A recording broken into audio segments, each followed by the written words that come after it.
Hello and welcome to the Let's Talk Azure podcast with your host Sam Foote. And Armstrong. If you're new here, we're a pair of Azure and Microsoft 365 focused IT security professionals. It's episode 25 of season 6.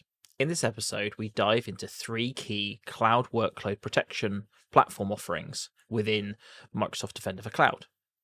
Firstly, Defender for Resource Manager, then Defender for Key Vault, and finally, Defender for APIs. Our Q&A format explains how these tools safeguard Azure environments against sophisticated threats, from management layer exploits to API vulnerabilities. We've noticed that a large number of you aren't subscribed. If you do enjoy our podcast, please do consider subscribing. It would mean a lot to us for you to show your support to the show. It's a really great episode, so let's get started. Hey Alan, how are you doing this week? Hey Sam, not doing too bad. How are you? Yeah, I'm good, thank you. Yeah. I don't think we recorded last week, did we? It was news the week before. I don't has anything exciting happened? No, I don't think so from the world. I think there was I've seen some renames of some of the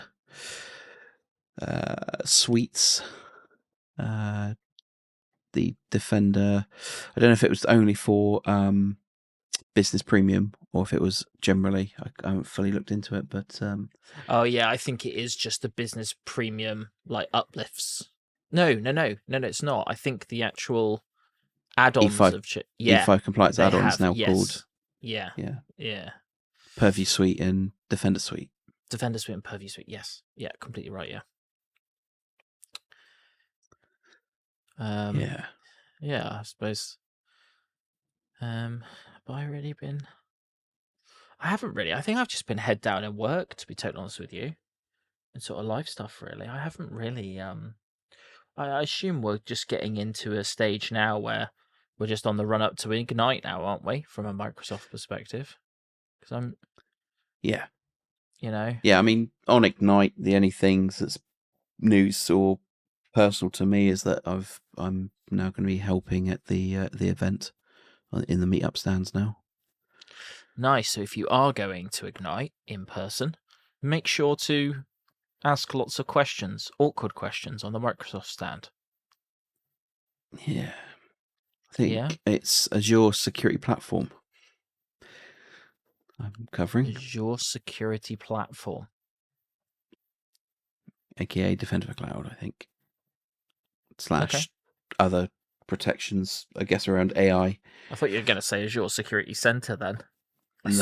saw that in a document. I saw that in like a document recently, and I was like, "Oh, it's been a while."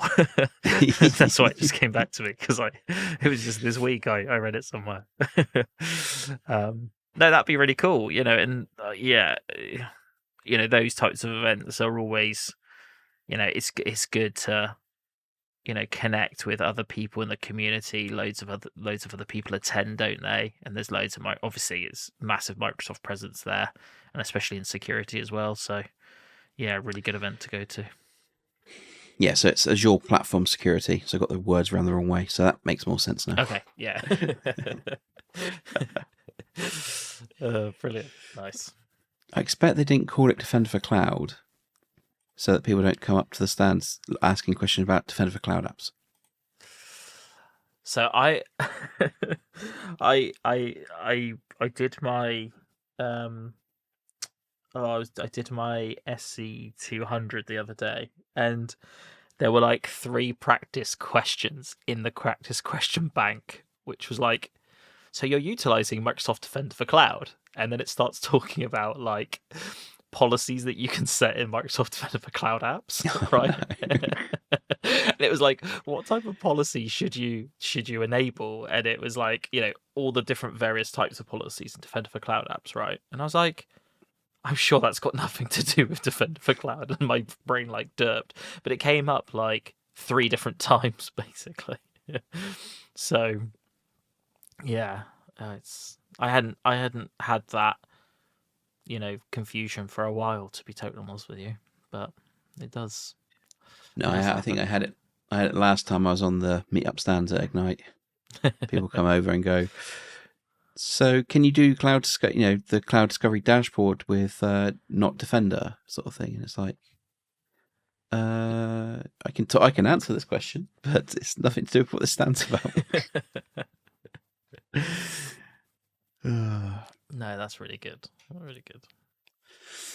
But yes, all flights are sorted now and everything, so it's all go. Nice. What does business class set you back nowadays? Across the pond. What do you mean business class? What's economy cost you these days? Are you are you next to like the dogs and the cats in the hold? Is that like what where your sort of seat is? Not quite. But, you get like a bowl of chappy and some biscuits for the flight. Anyway, sorry, we shouldn't. No, I'm sure you'll have a great time. Yeah. And it's Vegas, isn't it? So, hey, is it Vegas? No, San Francisco. Oh, sorry, I thought it was Vegas. Okay, apologies. Right, what's this week's episode on? Okay, so we're gonna do like a collection of different defenders as part of Defender for Cloud. So we're gonna do Defender for Resource Manager, Defender for Key Vault, and Defender for APIs. The reason why we've lumped these together is that they're probably not sort of big enough to have dedicated episodes on. And that's not really to say that they don't add like a lot of really good functionality. It's more that they're more focused in their coverage, right? They have specific areas. Now, other Defender solutions and workload protections in Defender for Cloud do a very similar thing, but maybe what they cover is more of a complex, type of topic. The last two we've got to do after this is app service, and I don't think we've done containers. We might have done. I can't remember, but we've at least got app service to go. I was going to add app service to this, but as I was going through and sort of exploring it, I thought it would make it even longer. So my next episode will be on app service, and then we'll be getting to the end of the many defenders that make up Defender for Cloud. Okay, cool. Let's get started then. So I guess starting with Defender for Resource Manager, what exactly is this plan? What is that plan, and how does it fit into the bigger picture of Defender for Cloud? Yeah. Okay. So Azure 101. We do have this. A management plane and a management interface that you interact with in order to, administer and manage, Azure. So everybody would be aware of the Azure portal, the web interface that you log into. So you have a graphical, representation of all the various resources and deploying them. But effectively, what you are really just doing is you're just deploying and reading. You're deploying templates just through like a graphical interface, and you're also requesting data from the Azure REST APIs. So you can also interact with the Azure REST APIs directly as well. And, there is also the Azure CLI, so the Azure command line interface. This is where you get I'm going to say like you do get an element of, resource and processing there. I mean, it is really restrictive in terms of the amount of processing power you do have in Azure CLI versus like a virtual machine. But you do have a live interactive environment there, which you can essentially use, PowerShell and the Azure SDK to interact with Azure itself, and it knows the context of the currently logged in user. So, this cloud management layer, is absolutely crucial to the underpinnings and the core, of Azure. And because this management layer has got so much information baked into it, it is a very, very high profile target for attackers. When if attackers had access to an administrator's identity, they would instantly want to use like Azure REST APIs to pull data for reconnaissance purposes, from Azure. And then those APIs and those administrative interfaces, they're not just read only. You can interact with them, you can deploy resources, you can destroy resources as well. So we need to think about how we manage, firstly the identity. That's not really a topic of conversation for today, but if you think about your layered defense and security, you would focus a lot on multi-factor authentication, verifying explicitly who that person is logging into that account, and then various other controls that you put in place there. Then you'd maybe think about their role, what they can or can't do, whether they have to use something like PIM to elevate their role into a certain position. But then thirdly, what you want to be doing is monitoring the activity in these control planes and understanding what people are actually doing, and whether a threat actor has maybe got past all of those controls, and whether now they are actively utilizing the control plane for malicious intent. Yeah. Okay. So it's looking at the, like you said, the management plane. I suppose from an on-premise sort of view of that, that could be the the hypervisors, just from a virtual machine perspective, because obviously Azure is various other workloads, etc. So, okay, what are some of the key features then of the plan? Yeah. Okay. So, right. So really, what we are trying to do is we are trying to identify suspicious. Well, not just trying to. We are actually identifying them. Suspicious resource management operations. So what we're doing is we're using things like threat intelligence to look at where operations are originating from. Potentially like malicious IP addresses.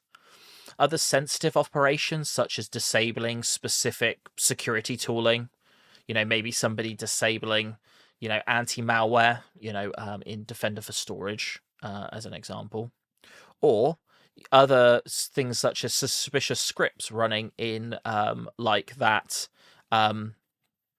CLI environment, or potentially running malicious virtual machine extensions. So these are all various different operations in areas that you would want to monitor, and they seem almost harmless in a way, but for instance, a virtual machine extension, you can upload a custom virtual machine extension, which is essentially just a script that runs, in the machine. That could be malicious, right?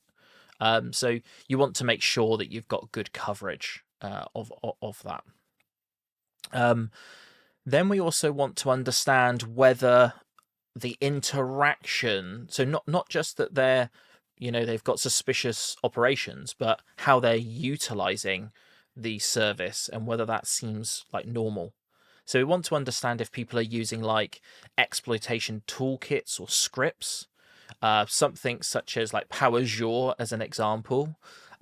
These are tools that can be used and can be for good and for bad, and we want to understand if administrators are using these tools and whether they should be using them, because a lot of these tools are used for reconnaissance or mass deployment and infiltration. So we just want to make sure that we're utilizing the appropriate tools. And we also want to think about lateral movement. So if you think about a threat actor gaining access to somebody's account, we want to make sure that as somebody's utilizing that account, to make sure that there's detections on lateral movement. So somebody utilizing like an admin's credentials to give them further access to another resource. That can then mean that they can gain further persistence in that resource. And when we talk about lateral movement, we talk about, being able to jump from like the Azure portal to a virtual machine, to a key vault, maybe to another tenant, all of these different things, where threat actors will we'll use the access that they've got that they've broken into to sort of spread their coverage and do as much damage as possible. Okay, so probably moving on. Again, you kind of talked about this. I think even just talking about the features really kind of sounds out, what the benefits might be to this. But I guess sort of specifying why an organization should enable this, and I guess the key benefits to it. I mean, sounds like there's a lot of monitoring in play. Yeah. And that's really what we're talking about here. We are talking about additional enhanced monitoring, of these really sensitive portals and controls, right? I think we kind of get numb to the Azure portal and how we utilize it, but it's a highly sophisticated, set of, applications, APIs and integrations, right?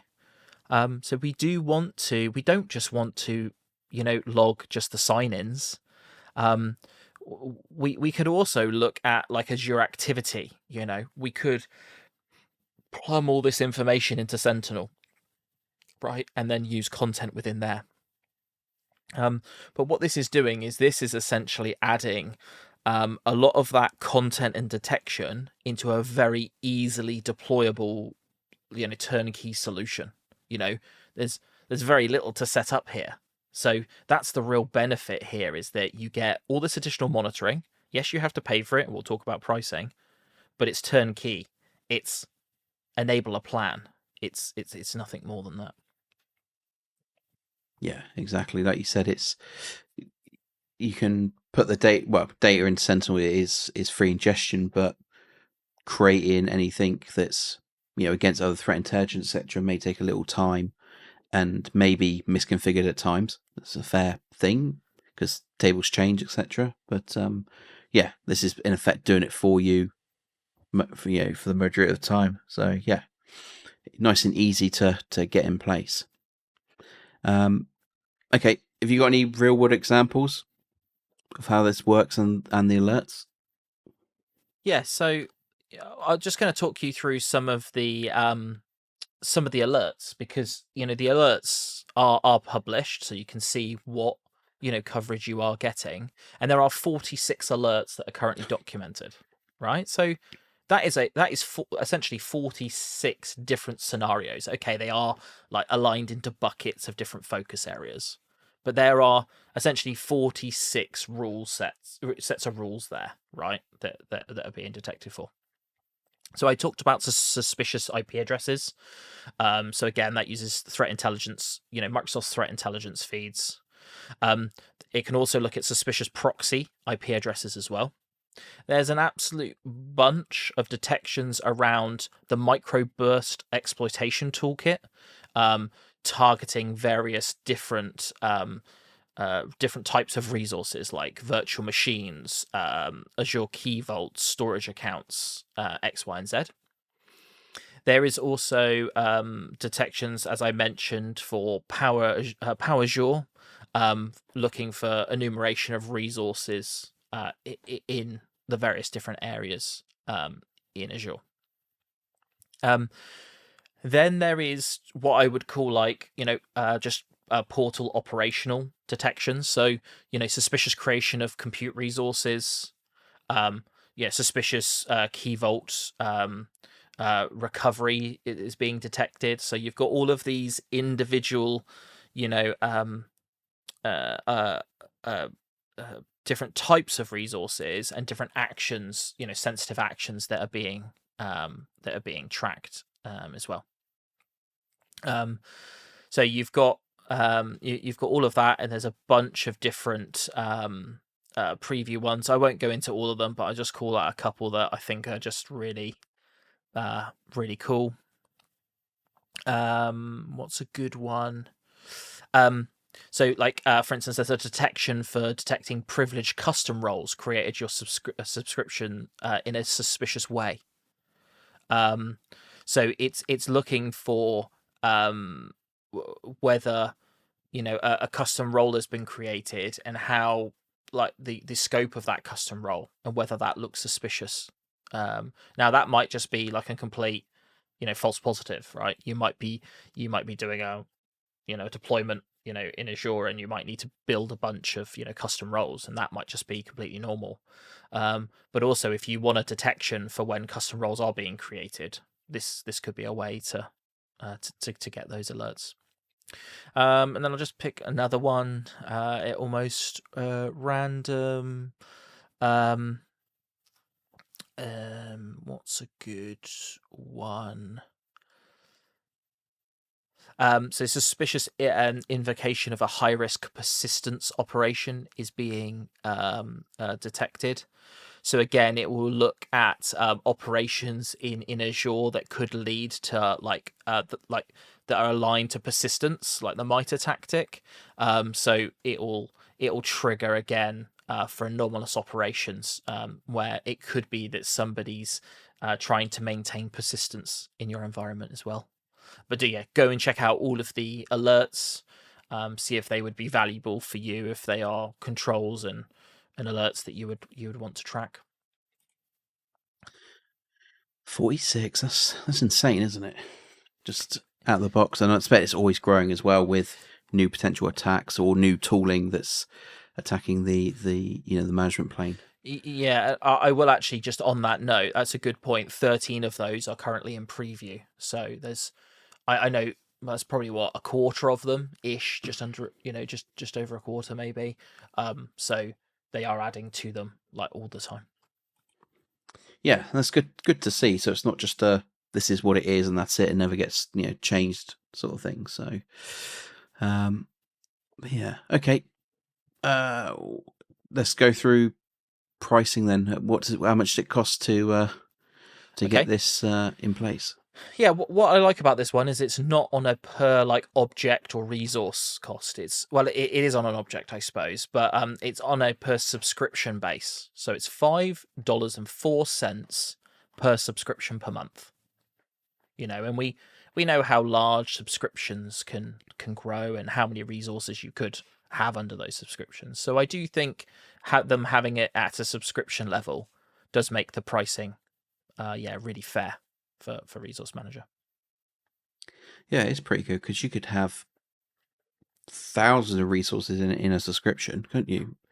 Doesn't matter the size of it, and it's just collecting all of those interactions and stuff. Because I guess as well, if you've, like you said, if you've got some automation in place still that's talking to the APIs, internally to talk to various things, then also you're going to catch all that.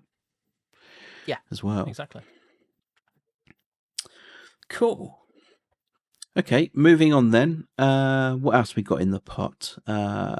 Defender of Key Vaults. What's the core purpose here then? Okay, so right, let's just quickly recap Key Vault. I think we definitely have an episode on Key Vault, don't we? We must do. Yeah. So Key Vault allows you to store key secrets and certificates, inside a set. I'll call them containers, I would say, or a container, which is Key Vault. So, what we want to do is we want to make sure that we are protecting any sensitive data that needs to be stored in the cloud. And when I say data, I probably actually mean, environment variables, passwords, certificates, connection strings, any type of secret, right? Previously that might have been embedded into an application or something like that, or a file that's stored in storage or something like that. Key Vault allows you to store these sensitive items and then put role-based access control around the activity into Key Vault. What this is great for is it allows you to log, it allows you to back up, and it gives you, a completely dedicated resource in order for the actual management of these tools. So, why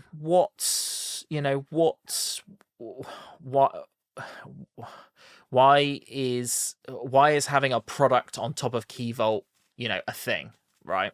Because again, we are adding a workload protection to a resource, in Azure. We want to be able to detect, anomalous activity into Key Vault, make sure it's being used, correctly, as well. So again, just like we saw with, all the other episodes we've done and what we just talked about with Resource Manager, what we are doing is we're, building a set of, advanced threat protection capability and giving you an additional layer of, security intelligence for Key Vault. Okay. From a feature perspective, what stands out? Yeah, so again, it's very similar to Resource Manager, Resource Defender for Resource Manager. What we are doing is we are generating a set of alerts based on based on access to Key Vault. Now, it does go one level deeper than Resource Manager, because Resource Manager is really around, I would say, more around administration. But Key Vault, it actually stores essentially data. So you need to think about, who's accessing that data. When are they accessing it? How frequently are they accessing that data? Does that baseline with norms as well? So again, from a feature perspective, it's pretty simple really. It monitors and creates security alerts. Okay, so I guess going into the benefits then, what are some of the benefits for teams managing the sensitive data in Key Vaults? Yeah, so really you get that continuous, threat detection. The big thing is, again, is it's a turnkey solution, and there is no third party security monitoring systems or content that you need to create. Again, as we saw previously, it's an enabling go, essentially. There is also an alerting and communication channel, and I didn't really talk about this with Resource Manager, but it does apply there as well. Is that not only is it going to detect all this, these potential threats, but it's also going to communicate that, with your teams, so you can be alerted, notified. You can create automations if you wish as well. So really, you've got that full response, lifecycle capability there as well. Yeah. Okay. And I guess it's building the content of the alerts, etc., all within the service. And I suppose if you were moving into Sentinel, the actual diagnostic settings, I believe, are actually chargeable, aren't they? Because they're separate to Azure activity, if that makes sense. So there may be benefits having both, being ingested, etc., from maybe an auditing perspective, but creating content, it's almost like there's no. Well, there may be some points in doing it, but I guess it's not. This is a good first starter, isn't it? Probably. Yeah, and if you just wanted to archive, for audit, you could do that in cheaper ways as well, couldn't you? Right. So yeah, it really depends. Are you going to go further than the set of alerts that are available to you in Azure, Defender for Key Vault, right? If you are going to take it further and you're going to want to do further hunting, the only other part of that as well is you also need to think about, the other parts of your monitoring, like infrastructure, because you might also want this Key Vault data in something like Sentinel so that you can enrich, your other investigations. So, there could also be a case of that you'd want it in both places as well. You might not build like dedicated content for Key Vault because you've got the protections here, but you might want it in a queryable, location potentially. Yeah, it might be one of those things for the new data lake where it's a bit cheaper to store. Exactly. And that's why. But the thing is as well, when you're talking about, and we're kind of like going on to like a little like Sentinel 101, I suppose, but you need to think about like the the ROI and cost benefit analysis of doing that ingestion, because you might not actually have that much data coming from Key Vault and activity in Key Vault. You might also have tons, right? So it's really to understand how much data is there, how much it's going to cost, and the value that it's going to bring you. So, and I don't think that's necessarily a hard and fast rule, is it? It's up to the organization to really decide, what they need visibility on. Yeah, absolutely. What's the value in bringing in X logs into Sentinel or Data Lake, etc.? Yeah, yeah, and this is why these solutions work really well, because if you don't have Sentinel, you don't have any of that today, you can just enable these tools and get essentially this one's I say only got 14 alerts in it, but that's essentially like 14 pieces of content, isn't it, that you would in theory create. So again, it's sorry, go on. No, I was going to say, and it's only one workload. I mean, we talk about the Azure, Defender for Resource Manager, but that is a management plane for everything. Yeah, it's exactly. quite big to have 46 pieces of content. Yeah, and then this single one that has one job, an important job at that, but and it's got 14 different types of alerting on it. And that's why I group these together, because they're either quite small in their focus areas, or they're also very easy to deploy. Right? It's not like Defender for Server where you've got to think about all these different things. It's just turn it on and get the value, basically. Cool. Okay, similar to Defender for Resource Manager, got some real world threat scenarios. Yeah, I'll go through these alerts because they're it's a really good way to sort of talk about it. So, like we had before, suspicious IPs. So what that it's going to do is it's going to test against Microsoft Threat Intelligence capabilities. So like Microsoft Threat Intelligence. Well, up until I don't really know how it works recently, but before it was a very expensive option, wasn't it, to get access to, right? So there is a lot of value in that threat intelligence capability that you're just getting access to immediately. There's also specific detection from access from a Tor exit node directly to a key vault. So you might have bad CSPM, posture management in Azure, and you might allow public access to your key vaults. This can detect whether a Tor exit node is directly connected to Key Vault. One for high volume of operations. So this is just where a threshold has been hit. I can't tell you what that threshold is, but again, somebody does a lot of volumes in a short volume of operations in a short period of time, this is gonna trigger. Suspicious policy change and secret query in a key vault. So this is cool because this is starting to look at a sequence of activity. So a put and a get to a put to update the policy, and then a get to actually pull the secret out of it, essentially immediately, which is a common tactic. Give yourself rights and then query. Another couple, an unusual application has access to Key Vault. So a new, type of application that's not been seen is now accessing your Key Vault. And what's another good one? Whether you denied access from a suspicious IP to a key vault.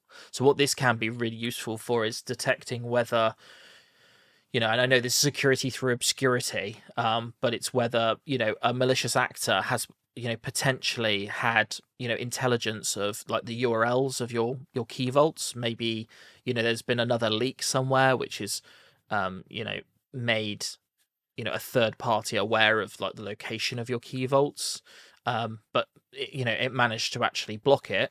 You can get alerts for that as well. Cool. Okay, pricing. What's it done by? Okay, pricing. So it's done on a per vault perspective. So again, it is on per object, but it's not on per like activity or anything like that. It's just on the object itself, and it's 25 cents per vault per month. Wow. So if you had 10 vaults, and I couldn't tell you like what the distribution of like, average amount of vaults to a subscription is, right? But I would bet a wager that not very many Azure environments have over 100 key vaults in them, right? And that would be $25 a month if you had 100 key vaults. That seems pretty good deal to me, to be totally honest with you. I'm sure there are Azure environments with many more than 100 key vaults, but I'm just saying, if you lined them all up in a histogram, and you took your median value, what would be, your median? I don't think it would be 100, would it? So I would say No. that most organizations, this is kind of like a no-brainer in some respects. Yeah, and I think a year ago it was set to X amount of transactions or pools or something like that, but I think because it was always quite low in cost, especially when you had like one, but then 25 cents is nothing really in the grand scheme of things. Yeah, and it is also, the detections are on access, right? So you are getting the benefit of not paying per like API call or access or operation. You're only paying on the object, and you're paying a flat fee. So you could hit a key vault 1,000,000 times per month, and you would pay for that on the key vault side. But from a monitoring perspective, you just pay your 25 cents a month, which I think is really good value. Yeah, exactly. It makes it almost a no-brainer, doesn't it? Well, it does, really. Unless you've got hundreds of thousands of them. The way that I see it, you've got a key vault, yeah. But key vaults store the most sensitive information of anything, of probably any other resource. I mean, you probably could say any type of storage solution could also store as, highly critical or confidential information. But you could also say that these types of secrets are even more, critical, because these are like your private keys for signing. These are like your database connection strings. These are like, these sort of bypass any of the, the data access controls, because they sit on a management plane further up, if that makes sense. You become God if you get the private key for an API that's signing JWT tokens. You're God at that point, right? Every single JWT token that's created, every single token is, could be malicious, and is, you're fundamentally undermining the whole, security of that service. So yeah, I thought it was a good one. Yeah, definitely. Okay, on to the final workload in this episode. Defender for API. This one seems to be targeted at modern apps, or modern app development at least. Can you take us through this? Yeah. So, firstly, what is an API? Application programming interface. Yeah, I think I still got that. It's been a while since I've written an API, but yeah. So APIs are programmatic ways for different systems to talk to each other. Okay. APIs are used in everything. Everything is API based now. When you access a website, you probably, if you load a news site, you're probably interacting with, I don't know, APIs 500 times just on a page load potentially, or a couple of hundred times, right? And APIs allow different systems to talk directly, machine to machine, as well. There is a tool in Azure called Azure API Management. What that does is it allows you to create a collection of your APIs and manage them in a centralized interface. So if you imagine you're an organization that's got like tens of thousands of different APIs, and that is common, That is very common for it to be that size. API management can keep all of that information, in one place. It can give your developers and people that integrate with you sort of guidance on how to do that, what they need to send to an API, what they're going to get like in response, basically. So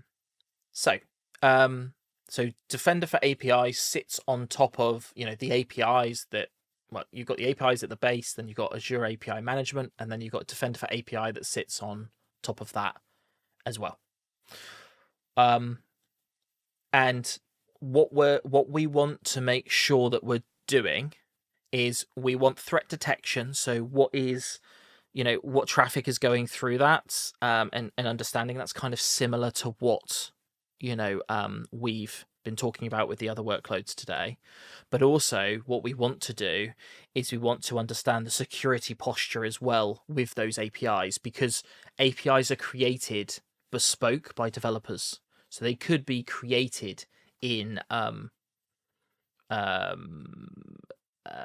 with not the best security controls in place. So we do have the threat detection activity monitoring, but we've also got the security actually of the custom APIs that have been created, and that's because humans are deciding what security controls are in place, and humans make mistakes, so we need to make sure that we're monitoring that as well. Okay. What's some of the highlights of the features? Yeah, okay. So when you enable Defender for APIs, you do get an additional inventory. So you get another dashboard with the aggregated view of all the managed APIs. So that if you are, say, an analyst working in Defender for Cloud, you still get another aggregated view of the APIs that are in scope. So if you want to track, from that side, what's going on there.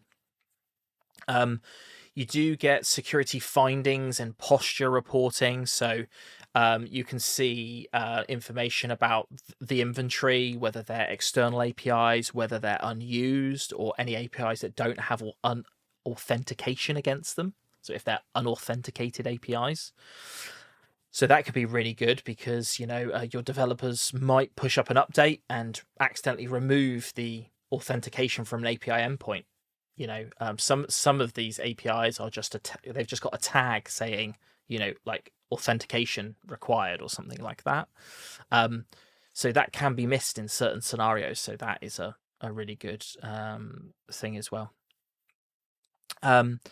We also want to understand the data that is flowing through, these APIs. Now, it's not going to like deep packet inspection level, but you can classify each API and build a map of what data is passing through those APIs. So don't think about if this is going as far as something like Purview, but it does allow you to say, hey, all of these APIs have highly critical and confidential data that flow through them. So maybe we want to classify them in a different way. You can then ingest API traffic, and then you can monitor it with anomaly detection and rule-based analytics. And they do have like the OWASP API top 10 critical threats. You see those types of rule sets being deployed in, WAF firewalls, web application firewalls. So there's a similar threat detection system in place there. Also, it does integrate with Defender CSPM, so you can get detail into your cloud security graph, and we do definitely have an episode on that that we did previously. So you can really get all this additional information into there as well, and you can also link it into, it's got a SIEM integration directly as well, but you might also want to flow that through in a different way. But yeah, you can do that as well. Cool. Okay. Does this plan, give you additional benefits in, API heavy environments? Yeah. So the real challenge, I would say, with APIs really is the scale. Okay, because yeah, I mean, anomaly detection and alerting on a per API basis is still complicated. But, the complication gets multiplied exponentially when you're talking about tens of thousands of APIs that you've got to monitor and keep track of.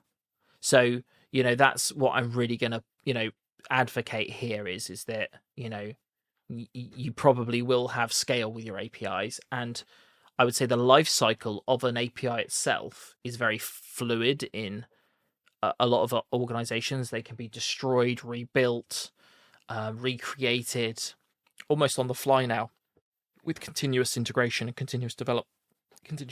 Sorry. So the life cycle. How many APIs are we tracking? How many have gone offline? How many new ones are we tracking? That all needs to be updated in real time. So that's probably as important as the actual coverage itself.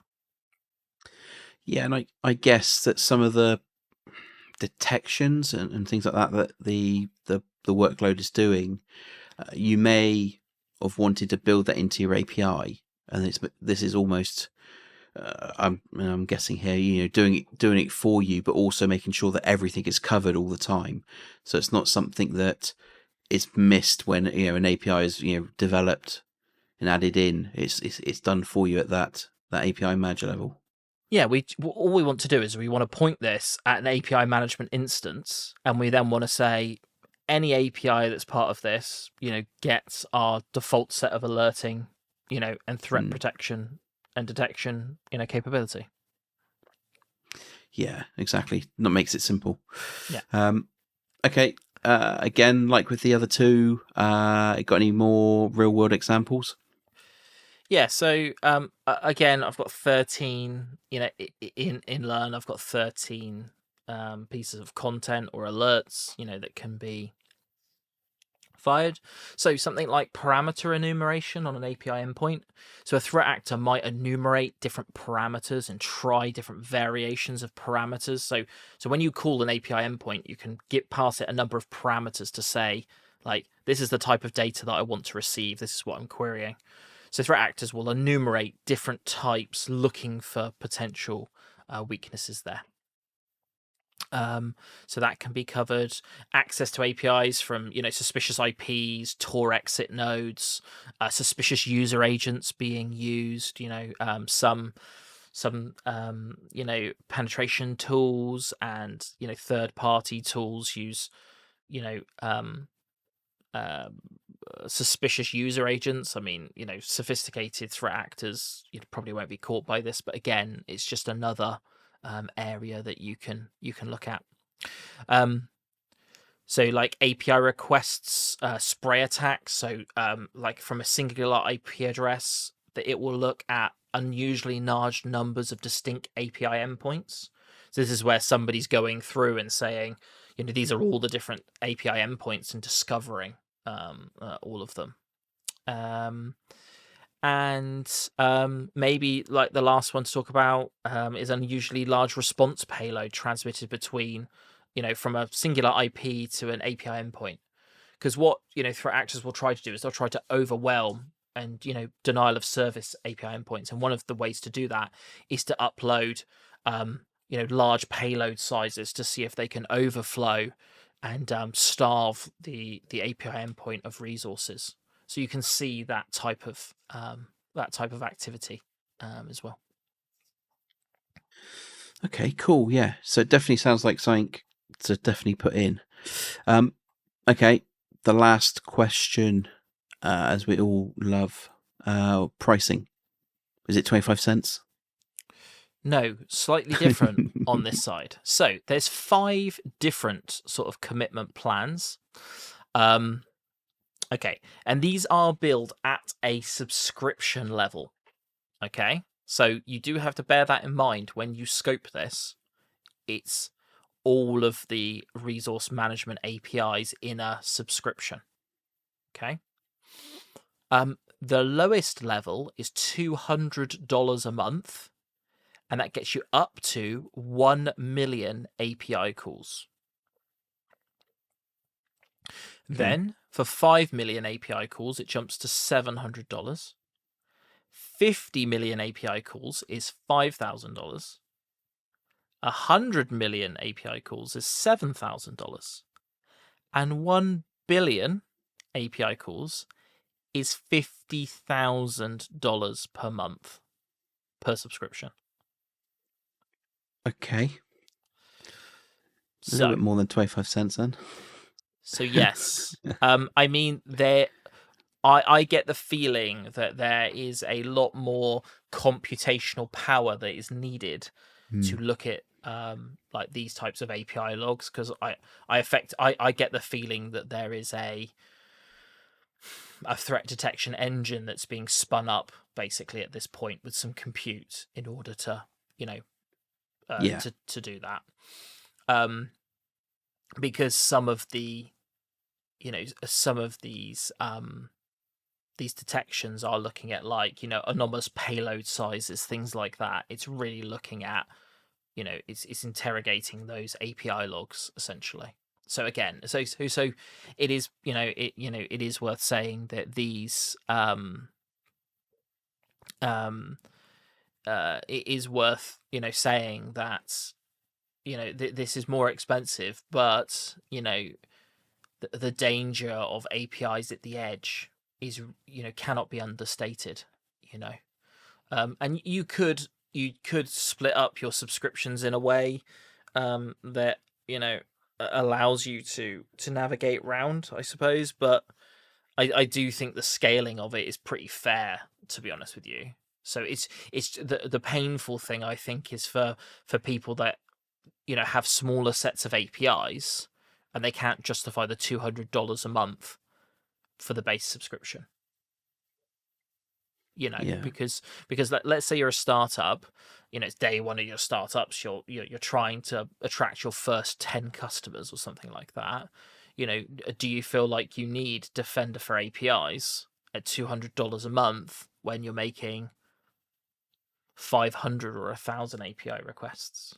But I think once you get to scale, once you're at like 1 million API calls, you've probably got quite a big and serious operation there. So $200 versus, well, any other third-party solution and or somebody's time to do it, the $200 a month might make more sense. Yeah, well, I suppose, like I said earlier, if you had to build this into your API to do checks, how much time does that take? And then keeping up to date, etc.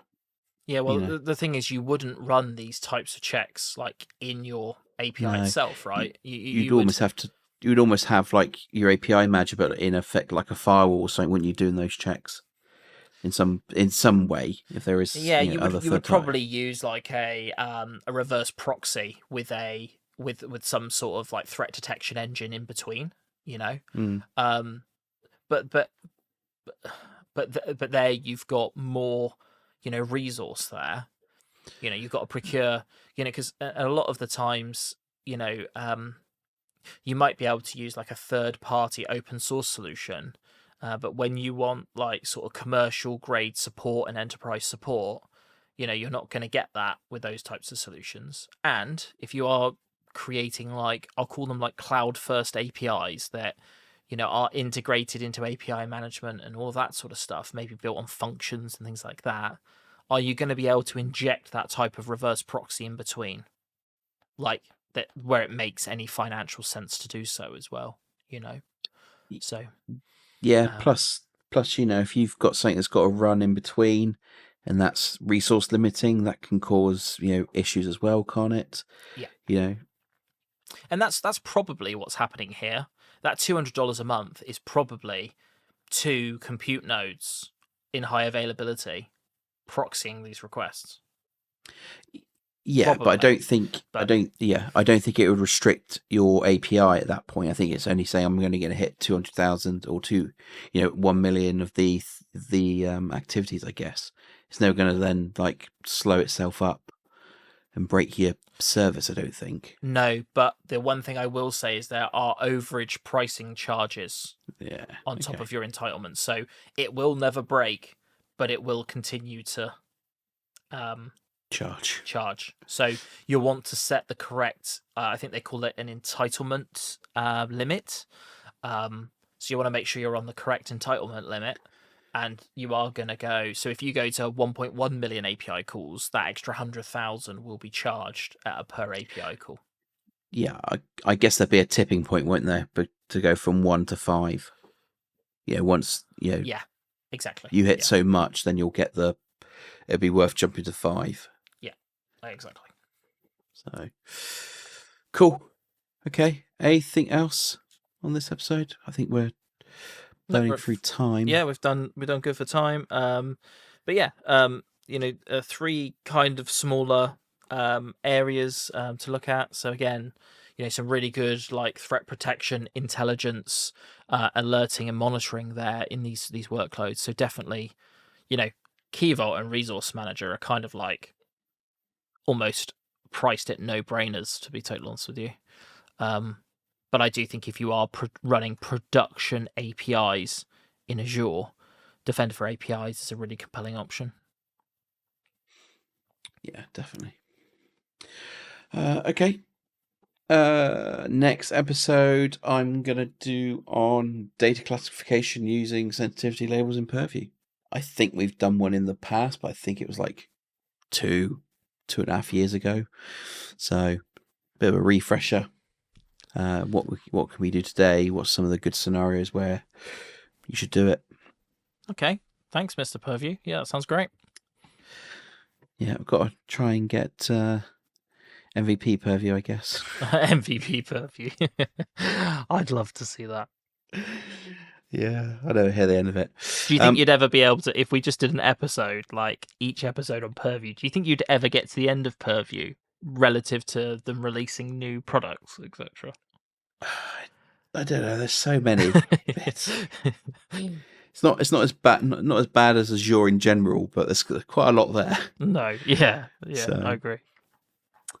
Cool. So, did you enjoy this episode? If so, do consider leaving us a review on Apple, Spotify, or YouTube. This really helps us reach out to more people like yourselves. If you have any specific feedback or suggestions to our episodes, we have a link in our show notes to get in contact. Yeah, and if you've made it this far, thanks ever so much for listening, and we'll catch you on the next one. Yep. Thanks all.